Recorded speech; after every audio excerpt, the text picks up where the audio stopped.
జనహృదయ నేత, రాయలసీమ ముద్దుబిడ్డ, ముఖ్యమంత్రిగా అద్భుత పాలన చేసిన మా అధినాయకుడికి జన్మదిన శుభాకాంక్షలు. ఇట్లు చంద్రశేఖర్ రెడ్డి, ఎమ్మెల్సీ, తూర్పు రాయలసీమ ఉపాధ్యాయ నియోజకవర్గం. మాజీ ముఖ్యమంత్రి, వైఎస్ఆర్ కాంగ్రెస్ పార్టీ అధ్యక్షులు, పెద్దలు శ్రీ వైఎస్ జగన్మోహన్ రెడ్డి గారికి జన్మదిన శుభాకాంక్షలు తెలియజేస్తూ ఉన్నాం.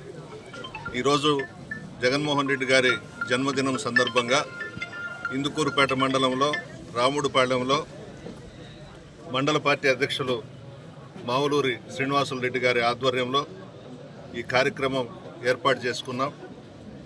జగన్మోహన్ రెడ్డి గారిని భారతదేశంలో ఉన్నటువంటి ముఖ్యమంత్రులందరూ కూడా ఆదర్శంగా తీసుకొని జగన్మోహన్ రెడ్డి గారు ముఖ్యమంత్రిగా చేపట్టినటువంటి సంక్షేమ పథకాలను ఆయా రాష్ట్రాలలో గ్రామ స్థాయి నుండి అమలు చేయాలి.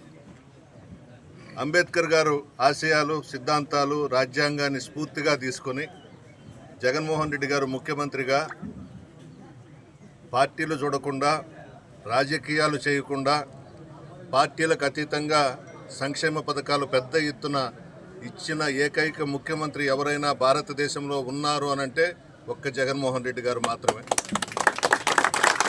అధికారంలోకి వచ్చిన తర్వాత పేదలు బాగుండాలి, ఆర్థికంగా బలపడాలని చెప్పేసి దాదాపు 33 సంక్షేమ పథకాలు 3 లక్షల కోట్లకు పైగా ఆర్థికంగా పేదలందరినీ ఆదుకున్నటువంటి వ్యక్తి జగన్మోహన్ రెడ్డి గారు.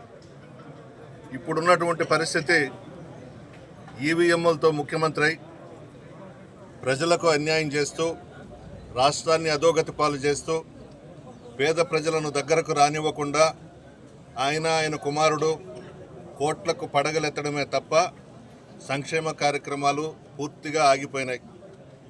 జగన్మోహన్ రెడ్డి గారు ఒకే ఒక్క మాట చెప్పారు ముఖ్యమంత్రిగా ప్రమాణ స్వీకారం చేసిన తర్వాత, నేనిచ్చే సంక్షేమ పథకాలు వైఎస్ఆర్ కాంగ్రెస్ పార్టీకి ఓటు వేయని వాళ్ళకి కూడా అందేలా నేను చేస్తానని చెప్పాడు. ఆ విధంగా చెప్పిన ముఖ్యమంత్రి కూడా జగన్మోహన్ రెడ్డి గారే.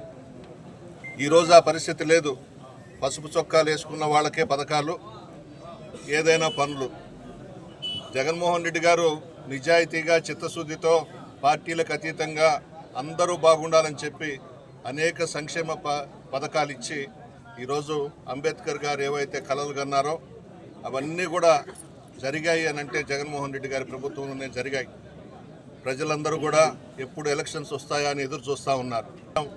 ఈవీఎంలు ఏదో మోసం చేశాయి, దొంగలందరూ అధికారంలోకి వచ్చారు, గారిని పోగొట్టుకున్నామని అన్ని గ్రామాల్లో, రాష్ట్రం అంతటా కూడా అన్ని నియోజకవర్గాల్లో ప్రజలందరూ కూడా బాధపడతా ఉన్నారు. ఎప్పుడెప్పుడు ఎలక్షన్స్ వస్తాయా, మరలా జగన్మోహన్ రెడ్డి గారిని ముఖ్యమంత్రిగా చేసుకుందాం, మరలా మనకు సంక్షేమ పథకాలు అందుతాయని పార్టీలకు అతీతంగా ఈరోజు ఎదురు చూస్తున్నారు జగన్మోహన్ రెడ్డి గారి కోసం. ఆ విధంగా ప్రజల మనసుల్లో చిరస్థాయిగా నిలిచిపోయినటువంటి వ్యక్తి. రాజశేఖర్ రెడ్డి గారి కన్నా, ఎన్టీ రామారావు గారి కన్నా కూడా ఎక్కువ పథకాలు చేసినటువంటి వ్యక్తి జగన్మోహన్ రెడ్డి గారు. ఈ ముగ్గురు నాయకులకే ప్రజాకర్షణ ఉంది రాష్ట్రంలో. ఉమ్మడి రాష్ట్రంలో కానీ, ఈ రాష్ట్రంలో కానీ పథకాల విషయంకి వస్తే ముఖ్యమంత్రిగా వాళ్ళిద్దరికన్నా కూడా ఎక్కువ పథకాలు చేపట్టినటువంటి వ్యక్తి జగన్మోహన్ రెడ్డి గారు.